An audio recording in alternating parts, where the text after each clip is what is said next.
Welcome back to Supreme Study.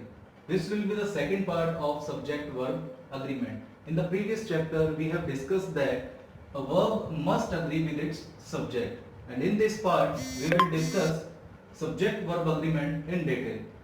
So let's get started. तो ये example देख पा रहे होंगे आप. The boy and his father has और have promise to repay the loan within 2 years. तो यहाँ पे जो हमारे पास सब्जेक्ट है वो पहला सब्जेक्ट है द बॉय और द सेकंड सब्जेक्ट है हिज फादर, और दोनों सब्जेक्ट्स को एंड से जोड़ रखा है. तो एंड क्या काम करता है? दो सब्जेक्ट्स को जोड़ के सब्जेक्ट को प्लूरल बना देता है. तो कोई भी दो नाउन, सिमिलर नाउन अगर एंड से जुड़े हैं तो यूजुअली सब्जेक्ट को प्लूरल बना देते हैं और उसके साथ हमें वर्ब भी प्लूरल ही यूज करनी पड़ती है. इसलिए यहाँ पे जो वर्ब यूज की जाएगी वो हैव होगी. The boy and his father have promised to repay the loan within 2 years. Rule को समझ लेते हैं. इफ टू और more than two similar subjects are joined by and the verb must be plural. अगर दो और दो से ज्यादा सिमिलर सब्जेक्ट्स एंड से जुड़े हैं तो वर्ब हमेशा प्लूरल आती है, लेकिन हमेशा नहीं, आपको याद रखना, यूजुअली प्लूरल आती है. सेकंड एग्जांपल देखिए. My brother and guardian is और are to visit the school today. यहाँ पे भी वही सेम है. First subject is my brother and second subject is guardian, और दोनों सब्जेक्ट जो है वो एंड से जुड़े हैं. तो रूल के हिसाब से क्या होना चाहिए? ये सब्जेक्ट प्लूरल बन जाने चाहिए. लेकिन अगर आप रूल की तरफ, इस रूल की तरफ देखेंगे तो देखिए, if two similar nouns joined by and refer to the same person, thing or idea, the verb must be similar. अगर दो सिमिलर नाउन एंड से जुड़े हैं और सेम पर्सन, सेम थिंग और सेम आइडिया को रेफर कर रहे हैं तो the verb must be similar. Similar verb का यूज किया जाता है. हमें कैसे पता चलेगा कि ये दो जो सब्जेक्ट हैं, subject first and subject second, same person है? तो ये देखते हैं. आपको दिख रहा होगा कि फर्स्ट जो सब्जेक्ट है ब्रदर, ब्रदर के पहले एक डिटर्मिनर लगाया गया है माई, और जो सेकंड सब्जेक्ट है उसके पहले किसी भी प्रकार के डिटर्मिनर का यूज नहीं किया गया है, वो बिना किसी डिटर्मिनर के यूज किया गया है, माय ब्रदर एंड गार्जियन. अगर ऐसी कंडीशन आती है आपके पास कि एक सब्जेक्ट के साथ डिटर्मिनर लगाया गया है और दूसरे के साथ नहीं लगाया गया है तो उसे सिमिलर कंसीडर किया जाएगा. जैसे माय ब्रदर एंड गार्जियन, ये my brother and guardian same person है. सेम पर्सन होने के कारण हमें वर्ब यहाँ पर सिंगुलर ही लगानी पड़ेगी. My brother and guardian is to visit the school today. तो आपको ध्यान क्या रखना है कि अगर दोनों सब्जेक्ट्स में अलग अलग डिटर्मिनर्स हैं तो वो दो अलग अलग सब्जेक्ट्स हैं. अगर एक ही डिटर्मिनर का यूज किया गया है तो वो एक सिंगल पर्सन, एक सिंगल थिंग और सिंगल आइडिया को रेफर कर रहे हैं.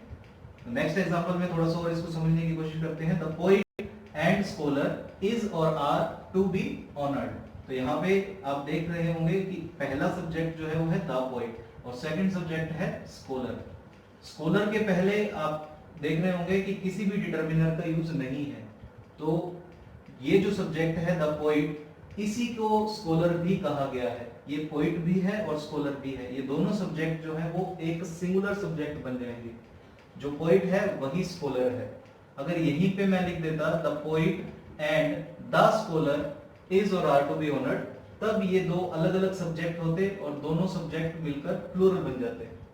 अब अगर यहाँ पर द नहीं है, द पोएट एंड स्कॉलर एक ही पर्सन है, एक ही पर्सन को कहा गया है, इसलिए यहाँ पे जो वर्ब यूज होगी वो सिंगुलर वर्ब यूज होगी. ऐसे एक सिंगल आइडिया को भी डिस्कस कर लेते हैं. ब्रेड एंड बटर इज और are the only food for middle class families. यहाँ पे ब्रेड एंड बटर एक फ्रेज है जो इंडिया में एक साथ यूज की जाती है, ब्रेड एंड बटर. इसलिए हम इसको दो अलग अलग सब्जेक्ट नहीं मान सकते. ऐसे ही कुछ एग्जांपल्स मैंने दिए हैं आप लोगों को, आप इसका स्क्रीनशॉट भी ले सकते हैं. क्या एग्जांपल्स हैं देखिए. Rice and curry, horse and carriage, slow and steady. आपने सुना होगा slow and steady wins the race. Slow and steady भी क्या है? मिलकर एक सिंगुलर सब्जेक्ट दर्शाता है, इसलिए हम इसके साथ सिंगुलर वर्ब विंस का यूज करते हैं, ना कि विन का यूज करते हैं. इसी तरह से इनमें से कोई भी अगर फ्रेज आपके सामने सेंटेंस में आ रही है तो आपने उसको सिंगुलर कंसीडर करना है और उसके साथ सिंगुलर वर्ब का ही यूज करना है. जिसके अंदर heart and soul, hand and glove, crown and glory, ups and downs, truth and non violence, the long and short, hue and cry, life and soul, flesh and blood, tooth and nail, tea and toast. आप इसको अपनी notebook में note भी कर लीजिए और साथ में स्क्रीनशॉट भी ले लीजिए, ताकि जब भी एग्जाम में इनमें से कोई भी एग्जांपल आपके सामने आए तो आप इजीली उसको याद करके सिंगुलर कंसीडर कर सको और उसके साथ सिंगुलर वर्ब हम लगा सकते हैं। तो आइए अब नेक्स्ट रूल की तरफ बढ़ते हैं। नेक्स्ट एग्जांपल देखिए, every boy and girl of this school has और have been honoured by the government. यहाँ पे आपको दिख रहा होगा कि फर्स्ट जो सब्जेक्ट है हमारे पास बॉय है और सेकंड सब्जेक्ट है हमारे पास गर्ल, और दोनों सब्जेक्ट जो है वो एंड से जुड़े हैं। हमने पीछे अभी देखा था कि कोई भी दो सब्जेक्ट सिंगुलर नाउन अगर एंड से जुड़ते हैं तो वो प्लूरल वर्ब उसके साथ आती है। लेकिन आप यहाँ पे देख रहे होंगे कि ये जो दोनों सब्जेक्ट्स हैं किसके साथ जुड़े हैं, एवरी के साथ जुड़े हैं। एवरी के साथ अगर कोई दो सिंगुलर नाउन जुड़ जाते हैं एंड के साथ, तो उसके साथ हमेशा सिंगुलर वर्ब का यूज किया जाता है। ये आपको याद रखना है कि कभी भी कोई भी दो सब्जेक्ट अगर एवरी के साथ जुड़े हैं तो उसके साथ हमेशा सिंगुलर वर्ब का यूज किया जाएगा। नेक्स्ट देखिए, ईच ऑफ देम हैज और have finished the job. Them आपको पता है कि प्लूरल प्रोनाउन है, लेकिन ये जो प्रोनाउन है, ये जो सब्जेक्ट है, किसके साथ जुड़ा है, ईच के साथ जुड़ा है। ईच के साथ जुड़ा हुआ कोई भी सब्जेक्ट अगर आ रहा है सेंटेंस के अंदर तो उसके साथ सिंगुलर वर्ब का यूज किया जाता है। नेक्स्ट एग्जांपल देखिए, either of two sisters. Two sisters कोई भी देख के बता देगा कि एक प्लूरल नाउन है, लेकिन ये जुड़ा किससे हुआ है, आइदर से जुड़ा है। आइदर से जुड़ा हुआ कोई भी प्लूरल नाउन अगर सेंटेंस में आपके पास आ रहा है तो उसके साथ प्लूरल नहीं सिंगुलर वर्ब का यूज किया जाता है, क्योंकि आइदर ऑफ टू सिस्टर्स का मतलब क्या है, दो बहनें हैं और दोनों बहनों में से आइदर की बात कर रहा है, एक की बात कर रहा है। तो एक आइदर आने से जो सेंटेंस है वो सिंगुलर बन जाएगा, उसके साथ सिंगुलर वर्ब आएगी। तो कुछ वर्ड्स देख लेते हैं, either, neither, each, everyone, many, a, everybody, someone, no one, anyone, somebody, nobody, anybody, everything, something, anything, nothing, each of, everyone of, either of, neither of, one of are always followed by the singular verb। तो ये आप इसका screenshot ले लीजिए कि इनमें से कोई भी वर्ड अगर आपके सेंटेंस में आ रहा है तो हमेशा उसके साथ सिंगुलर वर्ब का ही यूज किया जाएगा। तो कुछ और एग्जांपल्स हम देख लेते हैं। One of the survivors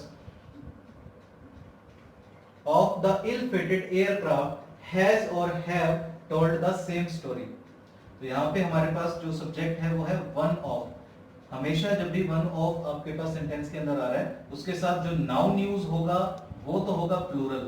जैसे यहाँ पे जो नाउन आया है वो है सर्वाइवर्स, सर्वाइवर नहीं आया है, कई सारे सर्वाइवर्स हैं, उनमें से एक सर्वाइवर की वो बात कर रहा है, one of the survivors of the ill fated aircraft. Ill fated का मतलब होता है अनलकी।